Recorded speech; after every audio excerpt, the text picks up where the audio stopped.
2 days to go at malalaman na natin kung sino nga ba ang makakatuluyan ni Destiny Rose sa hit Afternoon Prime, si Ken Chan. Handa na nga bang i-let go ang memorable character? Yan ang chika ni Lars Santiago. Babaeng-babae ang itsura ni Ken Chan kapag naayusan siya bilang Destiny Rose. Noong una raw ay sobrang hirap siya dahil hindi naman siya sanay mag-ayos babae. Nangangati ang kanyang mukha sa make-up at mahabang buhok at naiinitan sa suot na bra at kadera para palakihin ang kanyang balakang. Sa pagdaraan ng mga buwan, nasanay na siya at parang naging natural na sa kanya ang pagkababae. Minsan nga ang nipis-nipis na ng boses ko talaga. Minsan kahit nasa bahay ako, ang nipis-nipis na tawagin ko yung mama ko, Ma! Ala, ano nangyayari? Ang nipis na boses ko.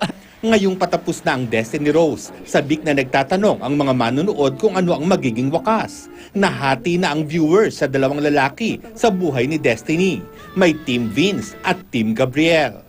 Vince daw kasi simula't una pa lang, Joey pa lang ako, minahal na ako. Si Gabriel daw, maraming kinikilig sa mga naging eksena namin ni Gabriel lately. Kaya hati talaga yung desisyon. 2 araw na lang at magpapaalam na si Destiny Rose kaya't si Ken. Hinubad na ang karakter. Hindi raw kaagad makakabitiw si Ken sa 6 na buwan niyang pagiging Destiny Rose. Pero unti-unti, muli niyang sinasanay ang kanyang sarili sa pagbabalik bilang si Ken Chan. Kung dati sobrang diet ako, sobrang nagpapasexy ako bilang babae. Ngayon, nag-umpisa na ako mag-workout.